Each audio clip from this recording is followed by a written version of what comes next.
Boa noite, gente. Vamos começar a nossa aula de economia para o curso de Direito. Sejam bem-vindos. A maioria de vocês novato, a maioria de vocês não tem noção do que é direito ainda, e menos ainda economia. Mas aí nós iremos começar nossa apresentação, nossa aulinha. Hoje, nossa aula iniciaremos com um contrato pedagógico, onde eu apresentarei a disciplina, o plano de aula, a metodologia, e aí já entraremos em alguns conceitos básicos, introdutórios da nossa disciplina, tá? Então, na medida que vocês vão tendo dúvidas, vocês vão fazendo perguntas, ora no chat, assim, se vocês quiserem que a aula seja contínua para depois acessar, aí vocês intervêm ela num determinado momento. Mas não tem problema se vocês fizerem intervenção ao longo da aula, não tem problema algum.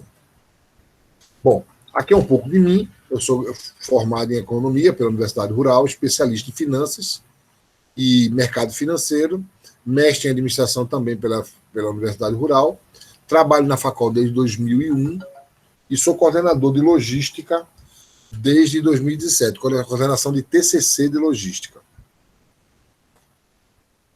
Qual é a metodologia das nossas aulas? Como a gente está nesse período de pandemia, as nossas aulas foram adaptadas para a nova realidade, que seria as aulas remotas no Google for Education. E a aula ela é gravada no Meet e ela é monitorada através do Classroom. Nossas aulas vão ser sempre expositivas, com uma aula gravada para que o aluno consulte sempre na necessidade dele. Eu vou primar muito pela discussão, vamos esclarecer umas coisas, porque a economia é uma disciplina que aí vocês vão gravar essa frase que eu vou dizer e a gente vai perceber isso mais na frente. Vocês não sabiam, mas vão saber, vão entender que não sabiam que sabiam economia. Vocês convivem com economia o tempo todo, vivem a economia, principalmente quem é de mercado, mas a gente vai colocar, dar nome às situações que ocorrem ao longo da economia. Nós iremos fazer trabalhos em sala de aula, e os trabalhos são todos no Classroom, as atividades, as provas e tudo mais. São todas feitas no Classroom. E aí, uma primeira novidade é que a frequência da gente ela tem uma particularidade, que é eu faço uma frequência com atividade. O que é isso? Hoje mesmo tem uma. Eu vou dar uma aula e eu vou deixar material para vocês. E aí vocês vão responder a chamada com questionamento. Essa pontuação, eu sempre dou uma pontuação extra ao final de cada unidade para aquele aluno que nunca faltou a aula. É uma pontuação bônus. O aluno que tiver necessidade de faltar, ele vai perder a pontuação. O que equivale o aluno não tiver a falta nenhuma ao longo da unidade, ele ao final ele vai ganhar uma pontuação bônus, junto com a média da primeira unidade, e aí se repete para a segunda unidade. Normalmente essa atividade ela vai ter umas perguntinhas de marcar verdadeiro ou falso, relacionar uma coisa com outra, uma resposta curta, ela sempre vai ter isso também. E eu também vou deixar atividades para ser entregues na próxima semana. Eu vou tender a fazer essas atividades abertas, ou seja, fechadas, ou seja, de marcar, para ser mais fácil para nós trabalharmos de uma forma muito mais rápida. E essas perguntas elas vão ter um prazo de entrega, ou seja, o aluno, eu vou abrir essa aula, essa atividade lá para as 8 horas e fechar às 9 horas, às 8h30, eu acho que às 8h30 fecha a aula, ou seja, porque vocês vão entrar para outra aula, certo? Então, é uma pontuação boa, é uma metodologia que eu tenho de utilização. A nossa ementa, ela gira em torno, como nós temos 30 horas de aula, ou seja, nós teremos encontros curtos de meia aula por semana, eu apenas suprimi a disciplina para ela ficar mais técnica e eliminando uma coisa que o aluno, normalmente, de direito, ele já corre, que é cálculo. Então, nossa disciplina não tem cálculo. A nossa disciplina é muito seca, ela tem conceitos e não cálculos. Mesmo que tenha um gráfico, que tenha uma tabela, mas ela não tem a obrigatoriedade de se calcular nada. Ao contrário de administração, que a gente calcula muitas coisas. Então, nossa ementa básica é: nós iremos ver os conceitos de economia e os sistemas econômicos.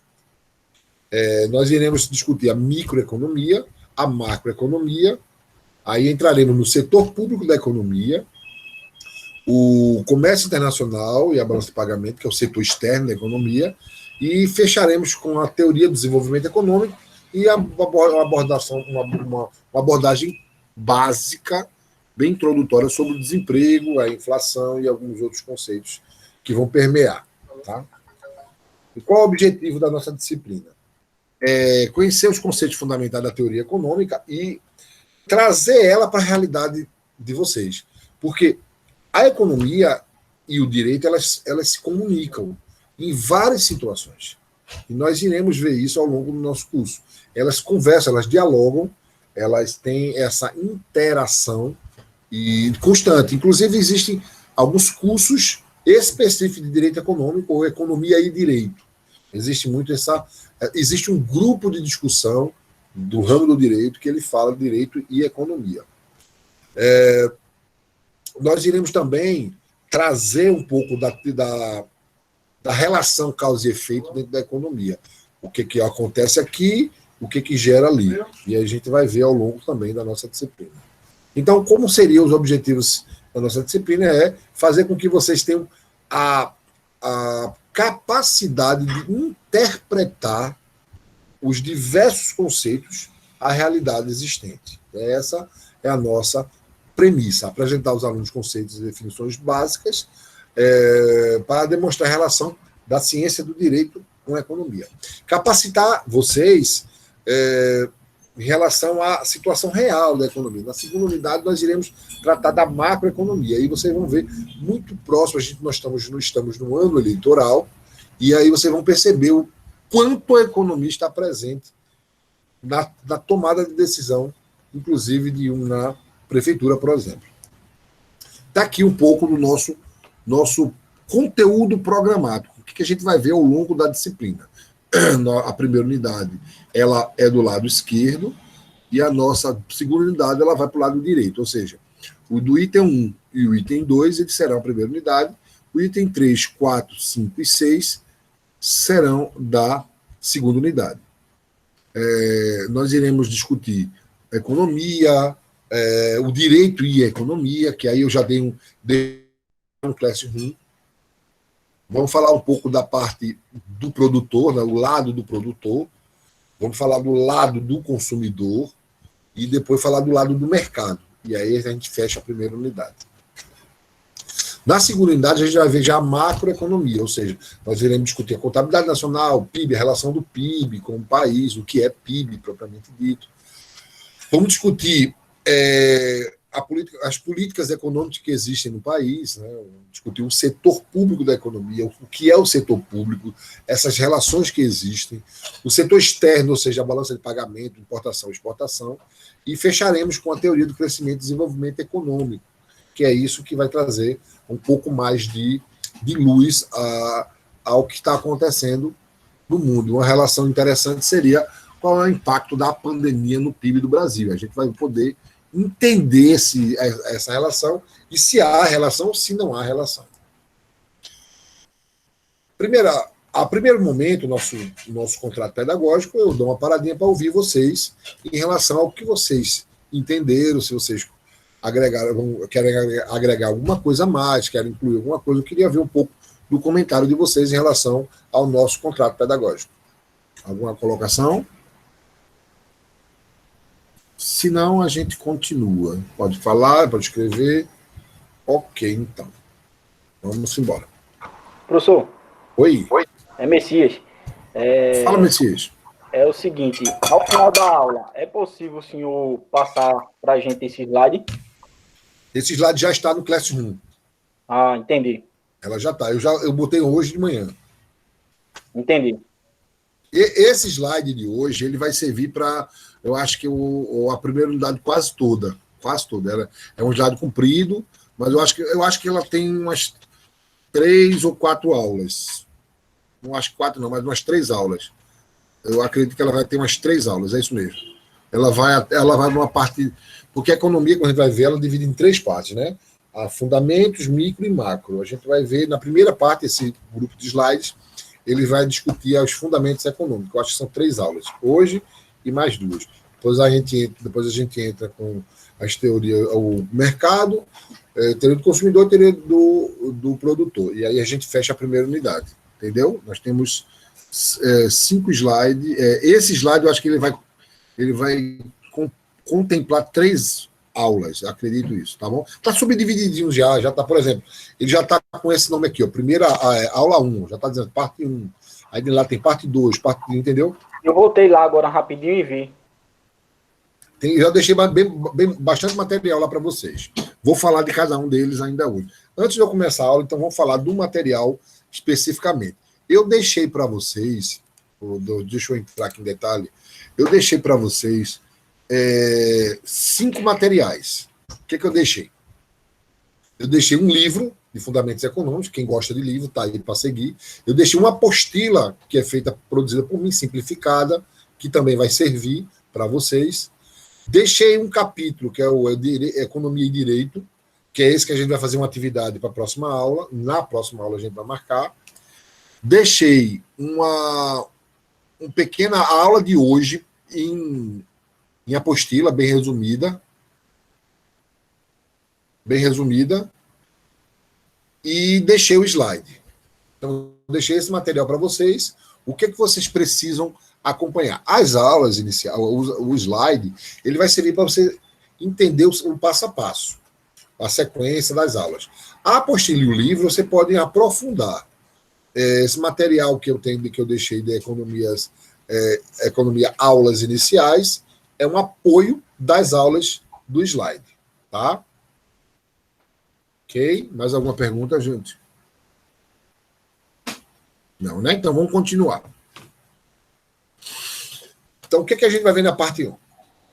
A economia em si, a propriamente economia, ela surgiu de uma discussão, de uma necessidade de uma discussão que existia desde os tempos primórdios.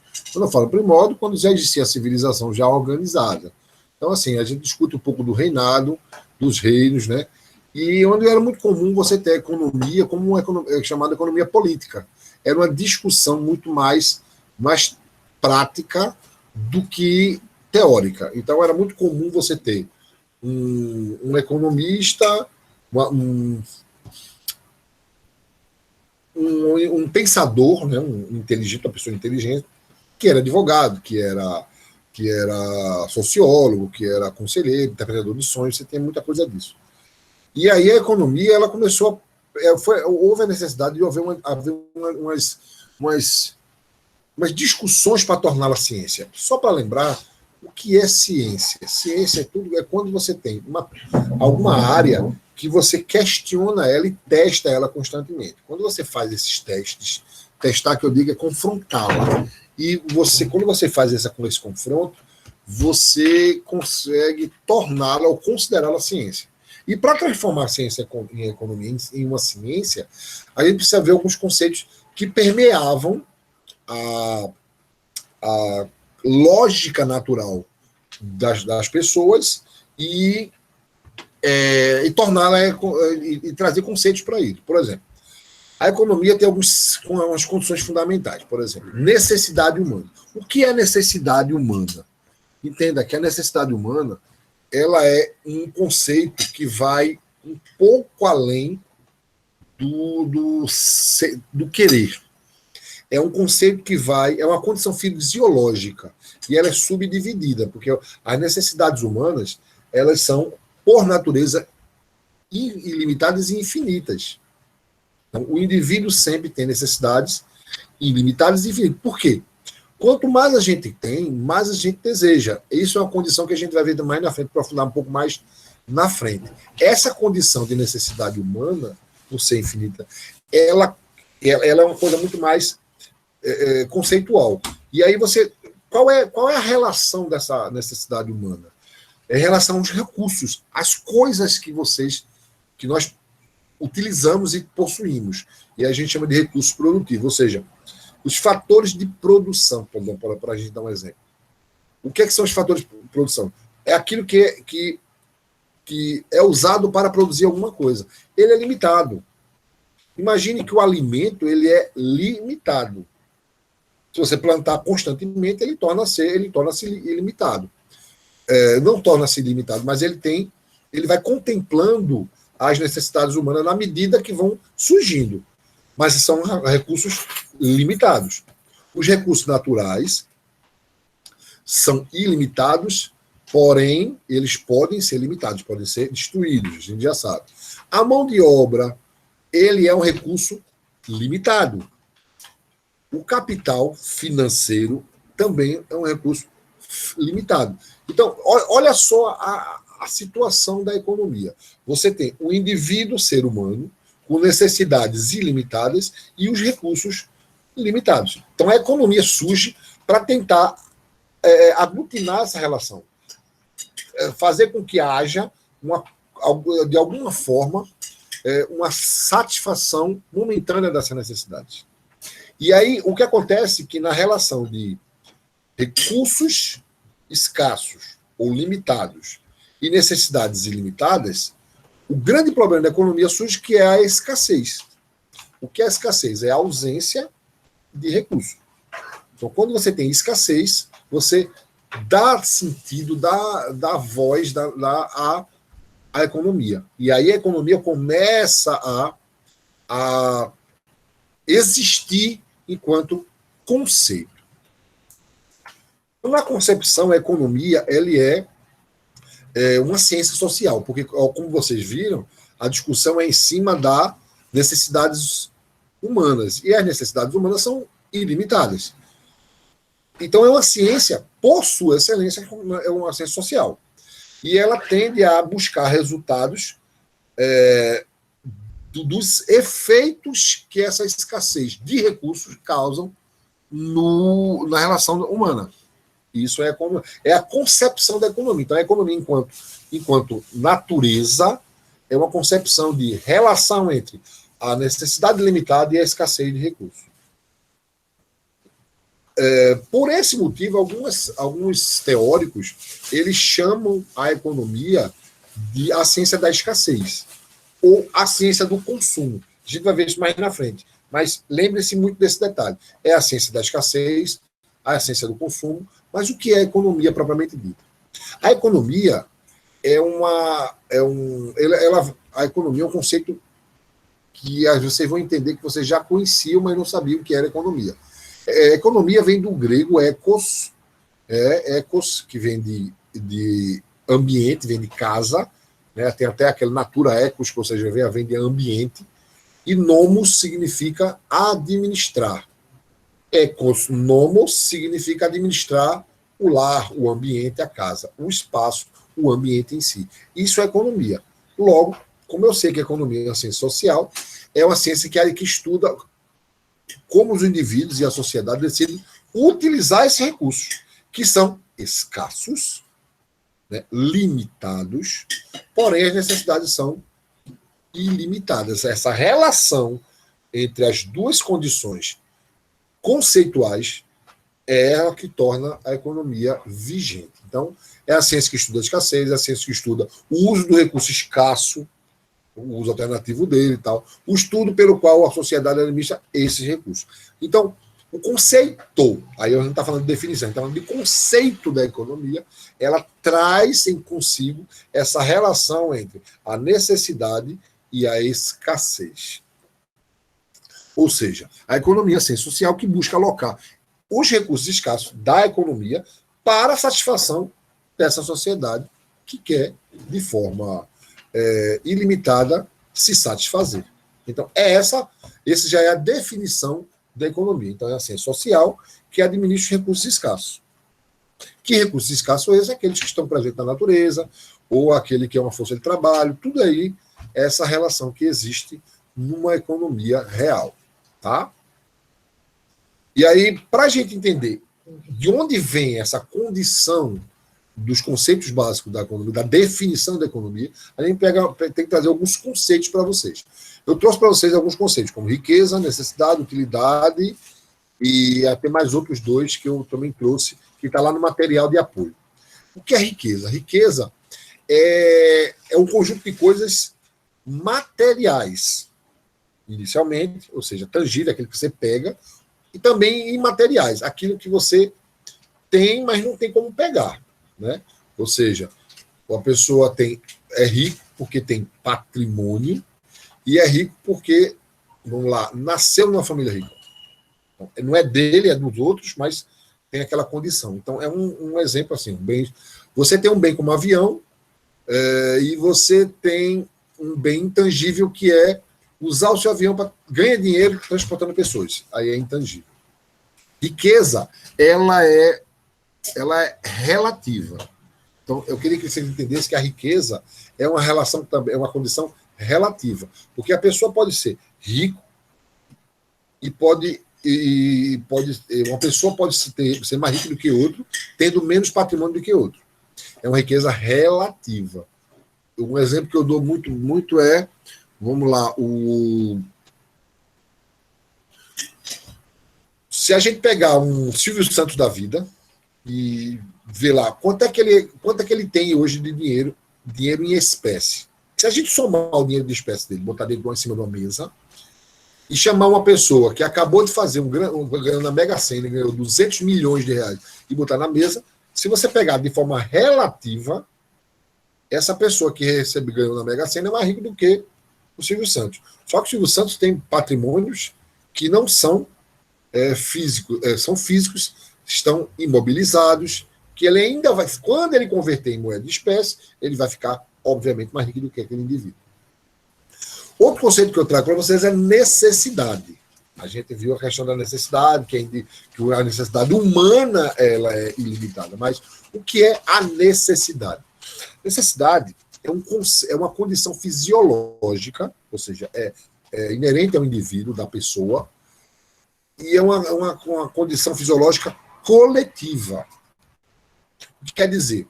É que todos têm a noção exata de que aquilo tem uma necessidade inerente. O exemplo que eu dou dele é o seguinte: você temos homens e temos mulheres na sala de aula. E eu dou um exemplo bem simples. Absorvente íntimo. Né? O absorvente íntimo, para as mulheres, elas precisam muito.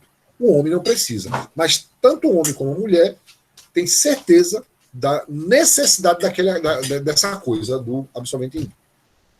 Então, observe que passa pela cabeça do indivíduo, mesmo que ele não utilize, que aquilo é necessário. Tem necessidade. É algo que tem necessidade. É uma condição humana, só que coletiva.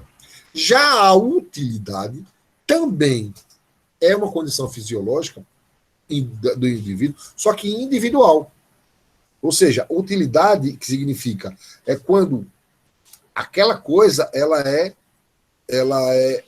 útil para um indivíduo ou um grupo de indivíduos. Se eu pegar o mesmo exemplo do absorvente íntimo, você vai dizer que o absorvente íntimo ele é necessário, homem e mulher sabem que é necessário, porém só tem utilidade para a mulher. E aí você percebe que essa relação começa a mexer na condição do entendimento de recursos. Né? Então, a gente vai discutir mais na frente que o valor de uma coisa ela vai depender da utilidade que essa coisa tem. Vocês vão perceber ao longo do nosso curso. Né?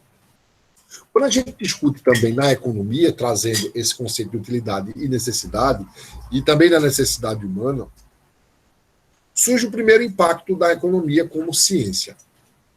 Que a economia, por conta dessa escassez de recurso e por conta dessa ilimitada necessidade do indivíduo, a economia em si, se eu disser economia para vocês entenderem de uma forma muito mais simples, vamos dizer que a nossa sala de aula, o primeiro B, é uma cidade e que ela tem uma economia. Tem gente que compra, tem gente que vende, a pessoa que vende também compra, a pessoa que compra também vende, e tem uma relação aí comercial entre eles.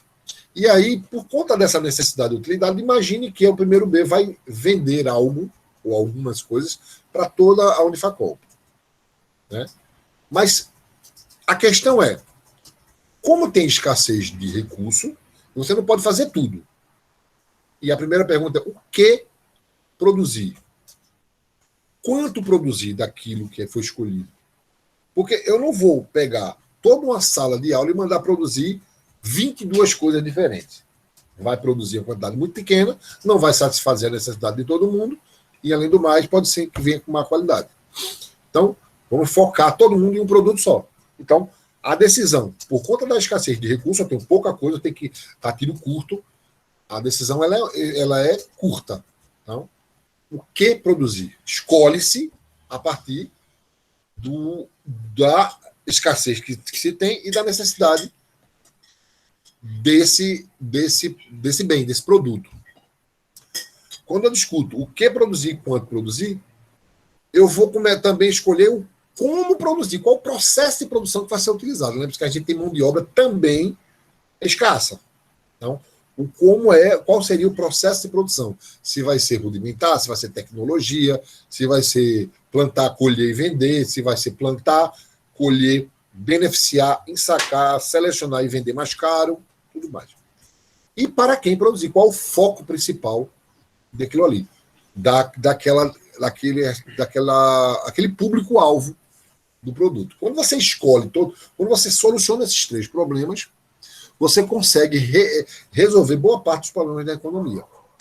No sistema capitalista e mais atual, a questão o que, como e para quem produzir geram esses problemas, porque eles vão mais além, porque ele vai dentro do sistema de preço. Ou seja, a partir do momento que a utilidade do bem aumenta, o preço desse bem tende a aumentar. E aí a gente vai ver também na medida das nossas aulas. Ou seja, quanto mais utilidade aquele bem tiver, aquele produto tiver, maior preço ele vai ter.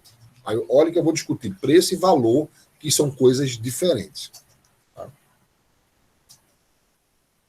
Eu estava falando para vocês, eu adiantava e falava uma palavra que eu usei foi bens. Mas o que é bem? Por definição, bem é tudo, é qualquer coisa que tenha uma utilidade e que satisfaça as necessidades. Veja, bem é tudo que tem uma utilidade e que satisfaça as necessidades. E esse bem ele tem dois tipos distintos. Hoje em dia, na economia moderna, você tem bens e serviços. E aí eu vou reportar aos slides anteriores. Bens é tudo aquilo que tem utilidade, satisfaz a necessidade e que sejam tangíveis. Você pode tocar nele. Isso aqui, essa garrafinha, é um bem. Ele tem uma utilidade, ele coloca água e satisfaz a minha necessidade de matar minha sede. É um bem. E o serviço também tem utilidade, também satisfaz a necessidade, só que é intangível. Você não toca nele, é um serviço prestado. Ou seja, a advocacia, por exemplo, é um serviço e não um bem. Mas ele tem todas as características de um bem. Logo, eu posso afirmar a vocês que bens e serviços são a mesma coisa. São bens que têm utilidade e que satisfazem as necessidades. Tá? Só que um é tangível, o outro é intangível. Um é concreto, o outro é abstrato. Mas quem é que lida com isso? Então a gente vai conhecer agora os agentes econômicos. Atores, os indivíduos que fazem a economia existir. Eu tenho três agentes básicos. Aliás, três agentes da economia. O consumidor, aquele que consome, o produtor, aquele que produz para o consumidor, e o governo, que tem uma atividade que a gente vai ver na segunda unidade, que o papel dele é que satisfaça esses dois anteriores. Que satisfação é essa? Bem-estar. Mas a gente vai ver isso na segunda unidade. O governo, ou seja, o Estado, a gente vai ver na segunda unidade. Qual o objetivo desses agentes? O objetivo do consumidor é a satisfação. É maximizar a satisfação. O que é maximizar a satisfação? É extrair o máximo de satisfação possível. É tirar o maior nível de satisfação possível, ou seja, melhor qualidade, menor preço, você ficar extremamente feliz, que é um pouco utópico, tá? Que também é uma condição do consumidor, lembrando que as necessidades humanas são ilimitadas. Então, essa questão de maximizar, de satisfação plena não existe. O máximo que pode acontecer é o máximo de satisfação para aquele momento. O consumidor ele não se satisfaz plenamente, e sim, ele maximiza a sua satisfação. Que, por exemplo, tem um autor chamado Varian, Hal Varian, o nome dele. Ele diz o seguinte, que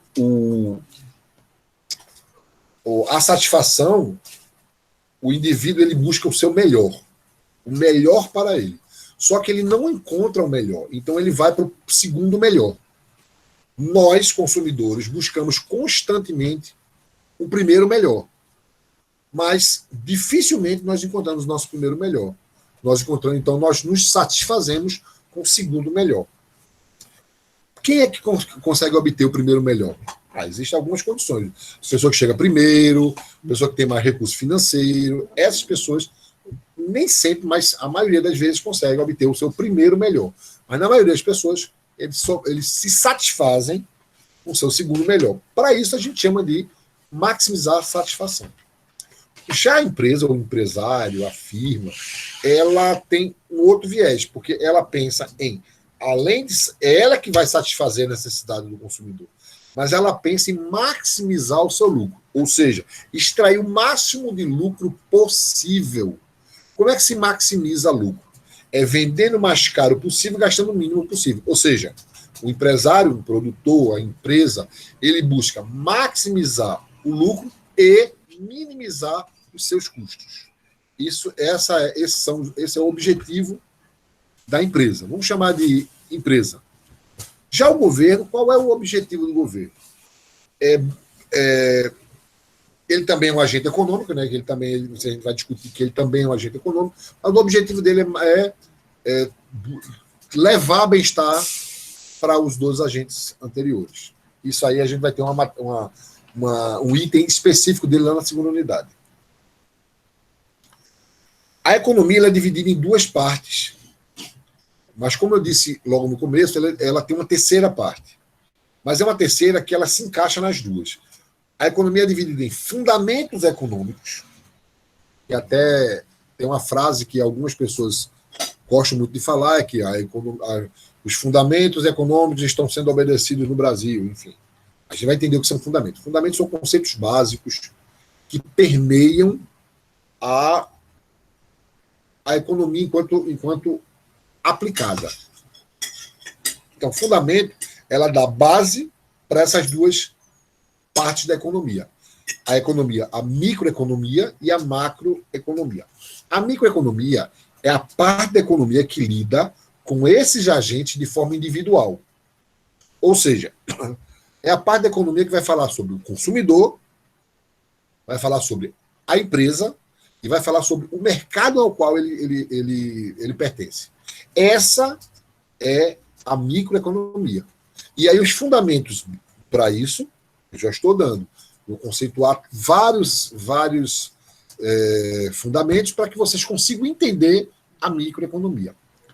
A macroeconomia é a parte da economia que vai estudar os agregados econômicos, ou seja, a economia de uma forma mais ampla, uma forma mais contextualizada, que a gente vai ver na segunda unidade, que é uma visão mais global da coisa. Você não vai mais trabalhar com o consumidor, vai trabalhar com um conjunto de consumidores que nós chamamos de famílias. Nós vamos chamar de um conjunto de empresas, vamos chamar de indústria, e qual é a relação que vai ter entre eles. Para isso, a gente vai passar alguns fundamentos macroeconômicos para poder entender a macroeconomia. Então, a economia é dividida em duas partes, microeconomia, macroeconomia, mas também ela é dividida em fundamentos econômicos.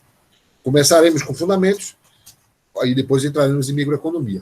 Quando acabar a primeira unidade, entraremos com os fundamentos macroeconômicos, depois a gente entra com a macroeconomia.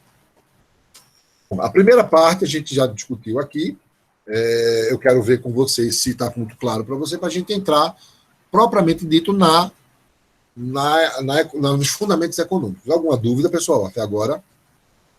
Alguma dúvida, alguma colocação?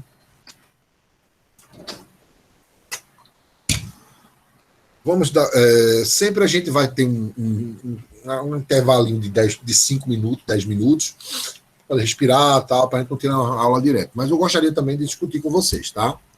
Alguma pergunta, alguma colocação? Eu sempre olho o chat, viu, gente? Então você pode escrever se quiser. Professor, Oi. Esse resumo que você colocou, hoje à tarde eu dei uma estudada nele e está muito claro, está muito fácil você indo por ele. Tudo que eu notei aqui no meu resumo, você falou bem explícito, eu achei maravilhoso, tá ótimo, parabéns. Que bom. Bruno fez uma pergunta muito interessante.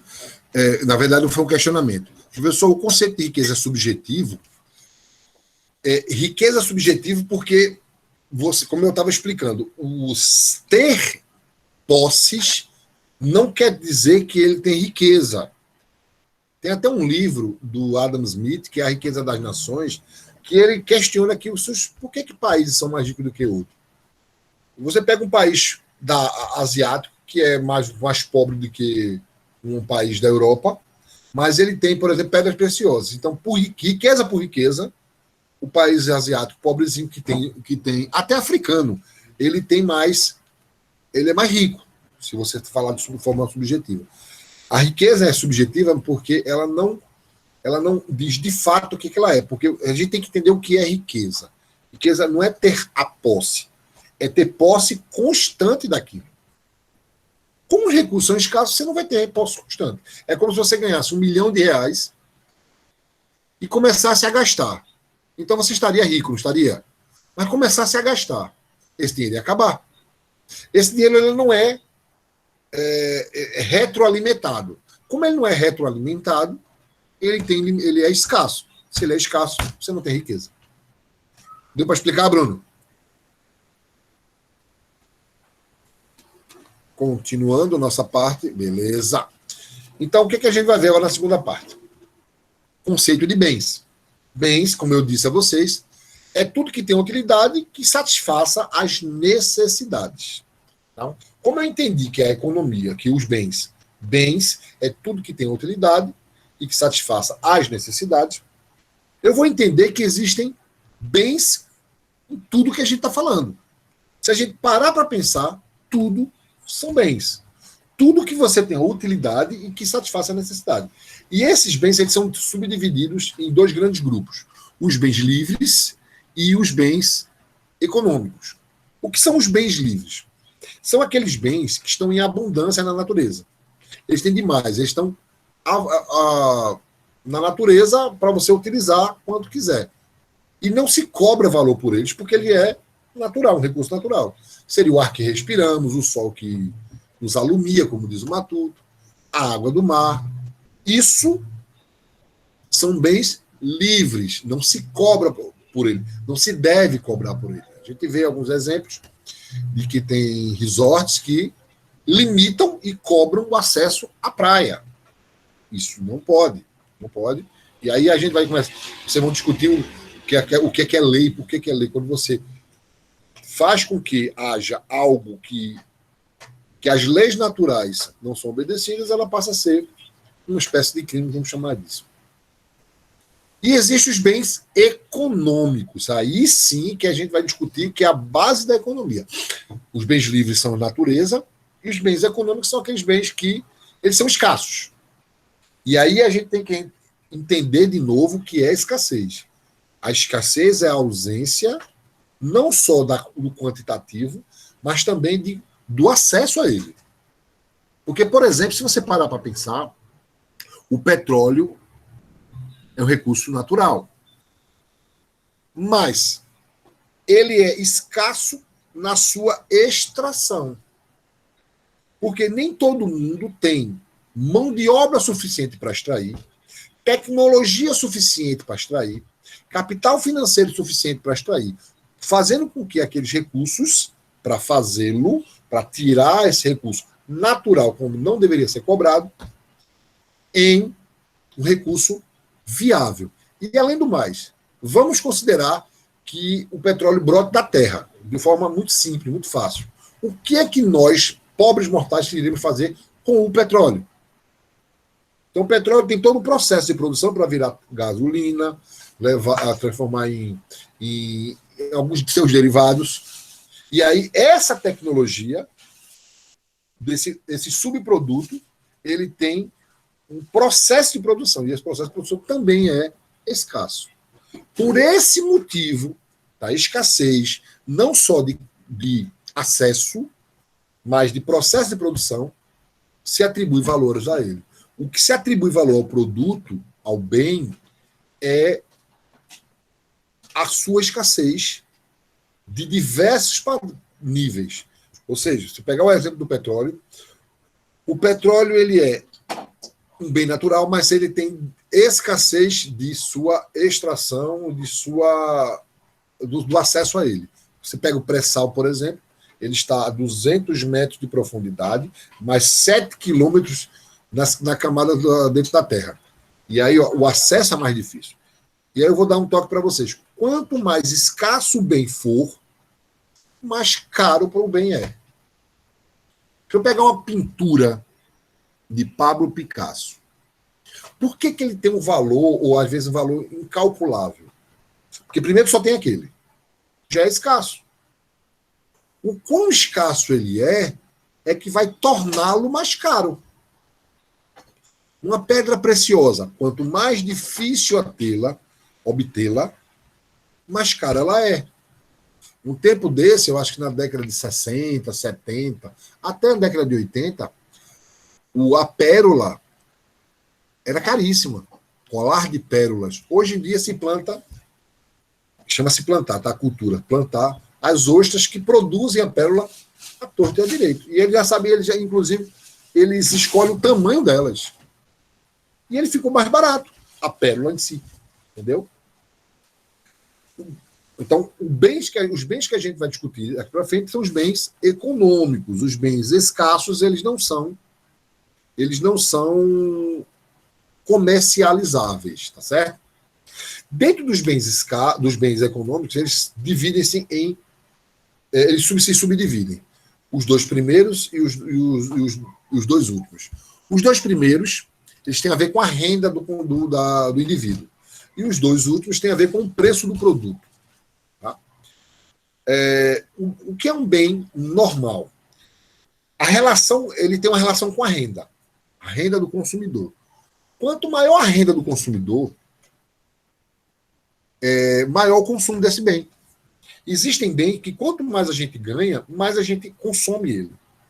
Isso é normal. Por isso chama-se bem normal. O bem comum. Bem comum ficaria muito estranho. Chama-se bem normal e tem até outro nomezinho, mas é uma tradução do inglês que a gente usa mais o normal. O que é um bem normal? É aquele que possui uma relação direta com a renda. Quanto mais eu ganho, mais eu consumo. Qual seria um bem normal para vocês? Uma viagem? Um carro? Um celular novo? Celular iPhone? Um computador de última geração? Cada um tem o seu bem normal, ou seus bens normais. Quanto mais você ganha, você sai de uma faixa de renda e sobe ela, você vai mudar os seus hábitos de consumo. E esses hábitos de consumo, quando você aumenta, ele é chamado de bem normal. Esse é muito simples. Um pouco mais complexo é o bem inferior. O que é o bem inferior? É aquele bem que existe a relação inversa com a renda. Quanto mais eu ganho, menos eu consumo. Quanto menos eu ganho, mais eu consumo. É considerado aqueles produtos que as pessoas de baixa renda têm acesso. Você imagina, por exemplo, eu gosto muito de dar esse exemplo, cesta básica, aquela que vende nos mercadinhos de bairro aí. Você pega aquele kitzinho completo, ele tem um preço. Então as pessoas que têm uma renda baixa vão lá consumir ele, que já tem o básico ali, cesta básica, vai levar para casa. Se essa pessoa passa a ganhar mais, ele vai deixar de consumir a cesta básica e vai fazer feira. O que quer dizer? A renda aumentou e o consumo de cesta básica caiu. Ou uma pessoa que ganhava bem e passou a ganhar mal ou ficar desempregado, veja, a renda caiu e o consumo de renda da cesta básica começa a aumentar. Existe essa relação entre a renda e o consumo. Então, observe. O bem normal, eles vão na mesma direção. Ao ganho mais, consumo mais. Ganho menos, consumo menos. Então, são produtos que a gente chama de bem normal. Bens normais. E os bens inferiores são aqueles bens que a relação é inversa. Quanto mais eu ganho, menos eu vou consumir daquele bem. Quanto menos eu ganho, mais eu vou consumir daquele bem. E aí eu quero ver com vocês, se vocês entenderam essas duas condições, um exemplo. Eu quero trazer para vocês. Me dá um exemplo, se vocês entenderem, de um bem inferior. Vamos ver se vocês entenderam. Quem poderia me dar um exemplo de um bem inferior? Alguém? Messias, professor. Diga, Messias. Eu acho que perfume, né? Eu acho que tem um perfume de uma qualidade menor e uma qualidade melhor. Vamos lá. Se você pegar... O perfume é meio complicado, porque o perfume, você tem que qualificar ele para poder analisar. Então tem que falar... Vou pegar um perfume Chanel número 5. É um bem normal, porque quem vai consumir é quem ganha bem. Então, quanto mais, digamos que você quer comprar esse perfume, mas sua renda não suporta, então você não vai consumir. Ele é um bem normal. Ele vai ser consumido à medida que você aumenta a sua renda. Você vai deixar de consumir quando sua renda cair. Então ele é um bem normal. O que seria um bem inferior? Aqueles perfumes que você bota no rosto e sai queimando que só a derrota. Esse perfume que arde. Esse que a gente, quando está fazendo a barba, pega o da mulher e bota no rosto. Esse alfazema, meu filho. Alfazema é um bem inferior. Quem é que consome alfazema? Vamos lá. As pessoas são um pouco mais humildes, que são até tradicionais. Então, quanto você... Aí, a pessoa está só usando alfazema. Passa a ganhar mais, deixa de consumir alfazema. Entendeu a relação agora? É inversa? Deu para entender? Fiat Uno. Eu daria outro exemplo. Kwid. Kwid não é carro, né? Kwid não é carro. Mas, por exemplo, você não tem dinheiro, vai comprar o Kwid. Ou Fiat Uno. Passou a ganhar mais, vai para um BMW, vai para um Honda Civic, vai para um carro mais carinho, né? Carne de segunda e carne de primeira, exatamente. Qual é a carne de segunda e terceira? É aquela carne que você cozinha, ela fica 2 dedos de gordura, né? Faz pirão, aquela coisa bem sustância. Essa aí é carne de segunda, carne de terceira e tal. Isso aí é um bem inferior, com certeza. iPhone 11 Pro. Admael, tu desse um exemplo bem pontual. No caso de um bem inferior, seria um produto de qualidade inferior, não necessariamente qualidade inferior, mas sim, qualidade inferior, cujo comércio diminui de acordo com a renda do consumidor. Sim. Essa é uma definição fácil de você passar para a gente, Flávio. Por exemplo, vou dar um exemplo do feijão de terceira. Aquele que você bota para cozinhar e ele continua em banho-maria, fica boiando lá na panela. Aquele arroz carnavalesco. Conhece arroz carnavalesco? Você cozinha, ele sai em bloco. Esse aí é os produtos que são realmente inferiores, tá ok? Deu para entender direitinho? Ventilador ar-condicionado. Sim. Ou se bem que tem ventilador que é carinho, papel higiênico não. Papel higiênico não dá, né? Tem que, seja rico, seja pobre, tem que usar papel higiênico, Eduardo. Não tem jeito, não. Papel higiênico é complicado. A qualidade, não sei se a qualidade vai interferir. Eu não necessariamente na qualidade vai interferir. Tem coisas que o carro é pobre, mas é limpinho. Aí tem bem limpinho aí pra gente consumir. Pronto, eu acho que vocês conseguiram entender a diferença. Deixa eu dar um exemplo aqui. Cuscuz é um bem normal ou é um bem inferior? Eu acredito que seja inferior, porque tem o flocão e etc. Messias, deixa eu perguntar a você. Para você, cuscuz é normal ou inferior? Para você. Eu acredito que, no meu ponto de vista, inferior. É inferior. Quer dizer que você começar a ganhar bem, nunca mais cuscuz na vida. Não, mas aí vai mudar a rotina, né? Vamos dar um exemplo. Você vai consumir menos. Exatamente. Pessoas Minha filha, 14 anos, disse que se ela for milionária, ela vai ter cuscuz de manhã, de tarde e de noite. é justamente isso. Eu conheço pessoas da classe baixa que diz que comem cuscuz praticamente todos os dias, mas se mudasse de vida, deixaria de comer. Então, E já isso conheço aí, gente ao contrário, que mesmo ficar rico, vai consumir cuscuz do mesmo jeito. Ficou claro isso, gente? Vamos para outro tipo de bem. Bem complementar e bem substituto. Tem a ver com o preço do produto. Veja, os dois primeiros têm a ver com a renda da gente. Os dois de baixo, complementar e substituto, tem a ver com o preço do produto. Veja. A relação do preço é assim. Se o preço do produto aumenta, ele vai rebater no outro bem. Veja só. Bens complementares é quando eles são consumidos de forma conjunta, mesmo sem eles serem do mesmo ramo. Eles são da mesma órbita de consumo. Então, se o preço de um aumenta, o consumo do outro cai. Por quê? Eles são tão interligados que os dois caem o consumo. Já o substituto, quando o preço de um aumenta, o consumo do outro aumenta. Porque um substitui o outro. Vou dar o exemplo dos dois. Bem complementar. O turismo. O turismo é um exemplo clássico agora. O turismo ele tem um tripé, que é passagem aérea, a hospedagem e a alimentação. Eles são interligados. São setores distintos, observe, são setores que nada têm a ver um com o outro. Porém, eles são interligados, eles são complementares. Digamos, se o preço da passagem aérea aumenta, o que vai acontecer com o consumo de hospedagem naquele lugar que você iria? Ele vai cair. Por quê? À medida que o preço da passagem aérea aumenta, as pessoas vão viajar menos. Se viajam menos, não vão para a localidade. Se não vão para a localidade, não vão ficar hospedados e não vão usar os restaurantes e lanchonetes.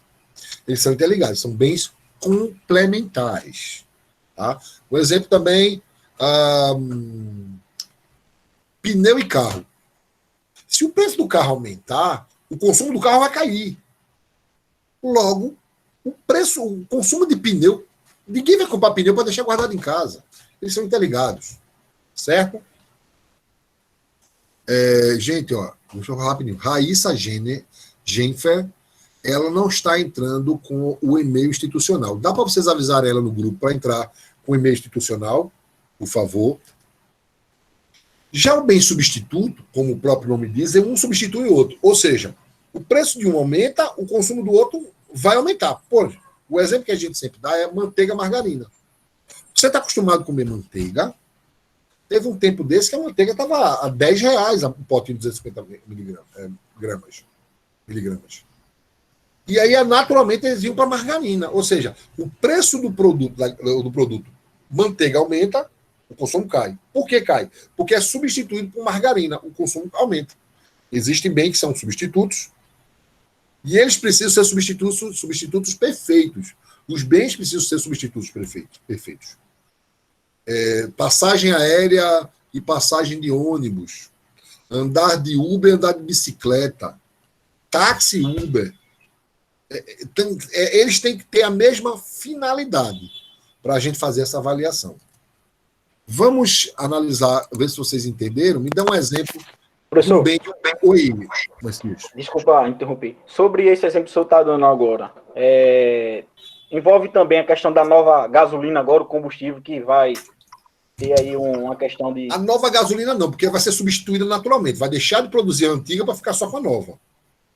Certo. Seria, então, gasolina e álcool. Seria gasolina e álcool. A boa relação seria bem substituir. Os carros que são flex, obviamente. Os carros que são flex, você pode substituir um pelo outro. Quem tiver mais barato é o consumo. Então, eles são substitutos. Ele tem a mesma finalidade. Quem me dá um exemplo aí? De bens complementares e bens substitutos. Quem consegue me dar um exemplo de um bem complementar?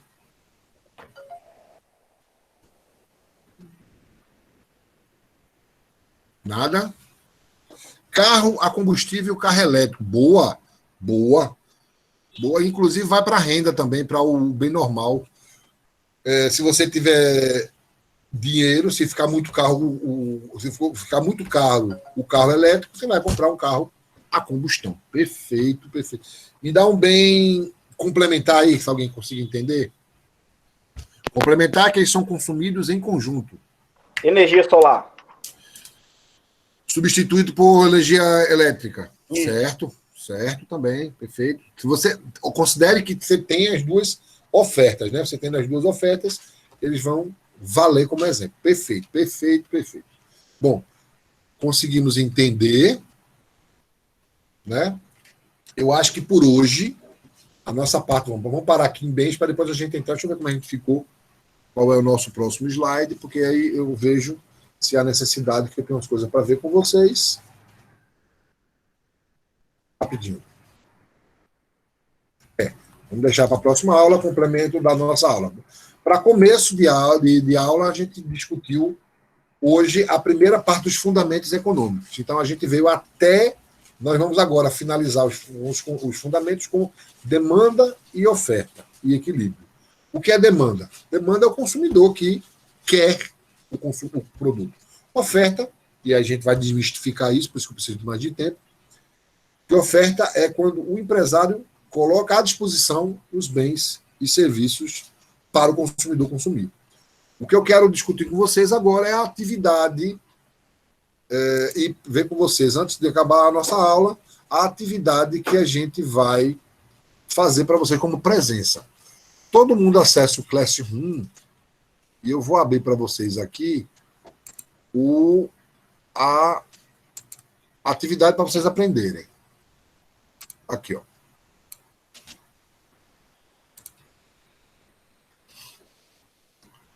Ela vai ser liberada.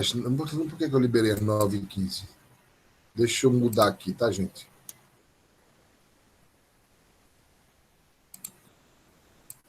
Ó, vocês vão ter essa atividade aqui. Deixa eu... Tá abrindo. Só um instantinho. Vocês vão ter aqui, ó, gente. Veja, só vai estar liberado para vocês. Presença com atividade. Aí vocês vão clicar e vai abrir isso aqui para vocês. Ó.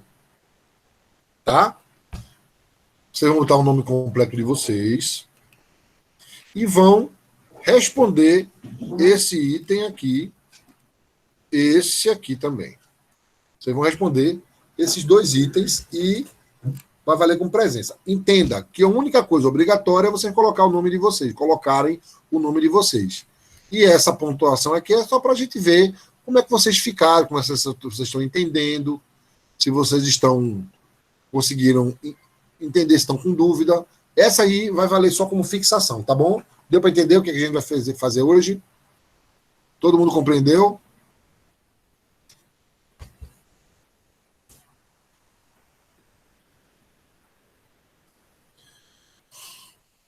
Certo. Então, pronto. Já está liberado. Deixa eu ver até quando eu deixei liberado. Deixa eu ver até quando. Ele vai ser... Hoje eu vou deixar ele ser entregue até meia-noite, tá bom? Só como um exemplozinho para vocês escreverem, tá bom, gente? Beleza? Agora eu quero ouvir vocês. Se vocês não têm dúvida, veja, sempre vou fazer isso. Faltando no máximo 5 minutos para acabar a aula, eu sempre vou fazer esse encerramento. E o encerramento vai fazer sempre dessa mesma forma. Quem não entender, quem entendeu a aula, quem não tem dúvida para fazer, você já pode sair para ir para outra aula. Flávio já saiu. Alguma dúvida, alguma pergunta, alguma colocação, gente? Então, até semana que vem, para quem quiser. Boa noite, Eduarda. Ok, Adimael. Boa noite.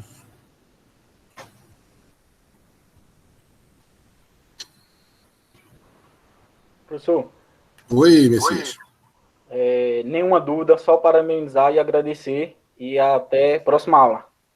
Até a próxima aula, Messias. Obrigado. Adorei essa turma, adorei mesmo essa turma. Muito pra frente.